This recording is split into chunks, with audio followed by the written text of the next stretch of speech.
During week 4, the Florida legislature continued their massive assault on working families. The relentless onslaught by Tallahassee's Army of Destruction again targeted the future of public education, safety in schools, and better working conditions. Public schools, armed teachers, cuts to worker benefits, and the future of quality employment were on the battlefield this week. Will the industry-driven apocalypse continue, or will the constant attacks light a match in the working class? Florida's hospitality industry continued to drive HB 847 forward this week. Although this destructive bill received some needed amendments, these changes do not even begin to approach the clarity needed, and they still do not explain the true purpose of the bill, which is in part another attempt to preempt local laws against wage theft. In order to change a human being into this. By not specifying the bill is about predictive scheduling and leaving the broad definition of conditions of employment intact, the intent of the bill is clear: profits over people for some of Florida's most underserved workers. The best way to stop it is to increase profits and stop cutting the workers' pay. Have you blown a head gasket? This is a blanket preemption over anything that could come up in the future, ordinances and ideas that haven't even been thought of yet. I think there was overwhelmingly a reflection of opposition, primarily coming from the voices of our workers. I get really frustrated with our constant efforts to preempt local government, and in this case, it's hard to even know what the compelling evidence as to why such a dramatic change is needed through this bill. The bill moved through another House committee with a favorable recommendation. School funding was again under attack, with the legislature continuing to force through a bill that would use public dollars to fund private, for-profit, and religious schools. The unconstitutional attack on public education will further erode Florida's per-pupil spending, which already ranks near dead last in the nation. It does not empower families with sufficient information regarding academic accountability of these programs. It does not empower taxpayers with sufficient information regarding the fiscal accountability of those schools which do accept vouchers. We are unaccountable for how these teachers are being certified. We don't know how the curriculum is being taught. We are not keeping track of attendance. And more importantly, what we are seeing is a return of these students who are coming back into our public school system after a year or two, and they're behind. And now they become back to our public school systems where we have to get them caught up. I don't understand how we can rail against people who come to government asking for a hand up for things like health care, for unemployment, for food stamps, and then turn around and say that if you're a family household making $96,572 per year, 375% above the federal poverty line, that then taxpayers are then going to pay for your child's education. Why are we doing that? A group of religious leaders who care about all of Florida's kids, not just those who share their religious views, stood up against this attack on our most important public good. They cited the ethical ramifications such a bill would have on the future of education. The Constitution of the state of Florida says that every child shall receive a free, public, high-quality education. This legislature has not yet risen to that occasion. The love of money is the root of all evil. We call upon the legislature to carefully examine and disclose who will really benefit from the taxpayers' largesse, as determined by the votes of these legislators elected by the people, but who are besieged and bombarded and beset daily by voucher advocates, private school management companies, and lobbyists to decide public school funding issues in the best interest of their clients and not the best interest of Florida's children. By sharing their words of truth and light on the subject, they help show what needs to be done to avoid the dark future this bill would mean for public schools. While pushing schemes to slash school funding, the legislature also moved forward with bills in both chambers with the goal of putting guns in our classrooms. This cheap fix does nothing to address the lack of investment in quality classroom professionals and mental health services for students. While it may be voluntary for the teacher that decides to participate, it's not voluntary for the other teachers in the school, knowing that there is an armed person in the classroom next door. It's not voluntary for the kids who are in that classroom.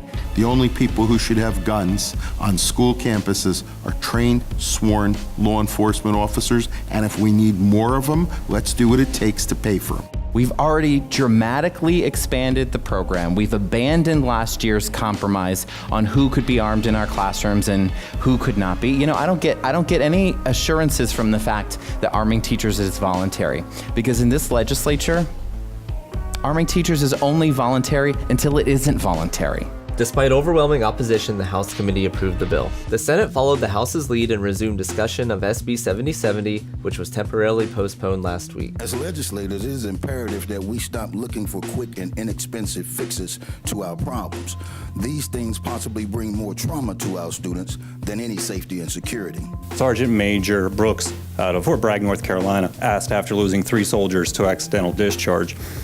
We have a chance to answer this question prior to losing 3 students. So I want you to ask yourself this as you consider your vote. How will we tell their parents? Classroom teachers should be armed with higher salaries and better materials, not firearms. Teachers have a paramount duty to educate our students. They take on more responsibilities than just teaching, so they shouldn't be asked to handle a firearm. Impulse. 13 officers went in there to try to get the intruder.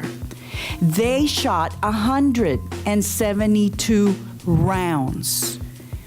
Only 7 bullets reached the intruder. That is data. Those are police officers that are trained.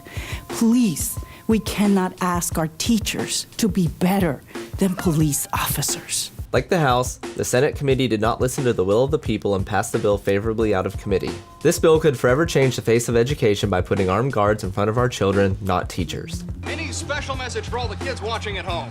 Stay out of trouble. Not to be satisfied by gutting public education funding, environmental regulations, and workplace conditions, the legislature moved the state closer to a dystopian future by assaulting our First Amendment rights. This marks the last day of the United States of America. This attack came in the form of new restrictions that would essentially eliminate the ability for citizens to amend their constitution through initiative. This is the culmination of an attack that has been going on for over a decade and will be the final nail in the coffin of our ability to change the constitution by citizen referendum. This PCV is the final step of something that started in 2004 because the business community was angry that the people of Florida said that folks should earn a minimum wage. I can't support this today because it's too much coming, as people have said, too late. Instead of discussing the merits of this rushed, unconstitutional overreach, the committee shut down the debate and voted to move the bill forward. There has been deep study and evidence of Representative Diamond, we're out of time, and we're going to have a further conversation. Well, Mr. I've Chairman, asked for more time, but I can't have you filibuster to the end. I'm sorry. not trying to filibuster. I've got to end debate. Point of order. There's no point of order.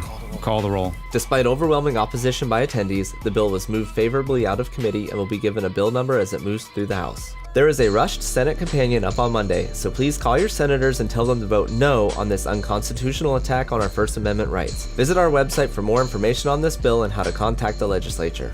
The legislative horde hell-bent on destruction did not let up this week. The attacks on working families were intense and unrelenting. Thankfully, the activists sent to Tallahassee to fight back were undaunted and full of resolve.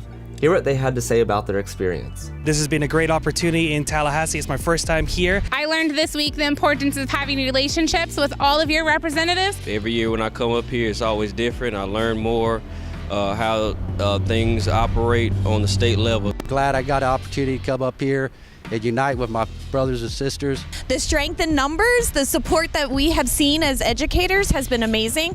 I encourage you to participate. I'm here with Republicans, Democrats, middle-class America, fighting for our rights, and we need your help. Get out and come on up here and get involved, and come try to bring a little bit of common sense up here. These guys are out of touch. I am here to be a voice for our teachers and our students.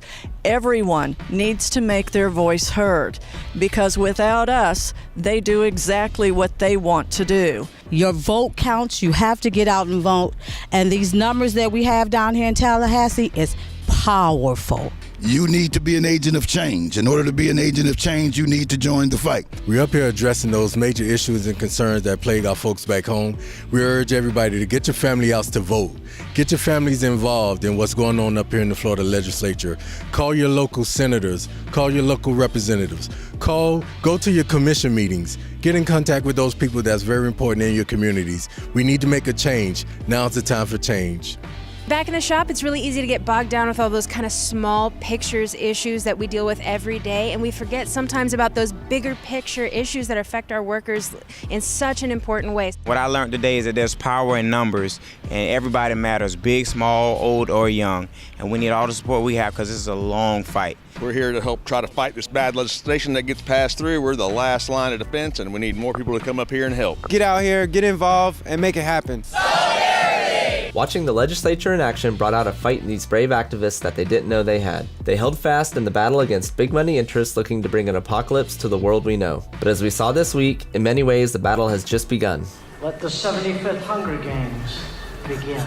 We can't win this fight without your help in the Working Families Lobby Corps. Visit our website for more information on how to be part of the fight for the future of working families. I volunteer as tribute. We can only win when we stand together. Solidarity.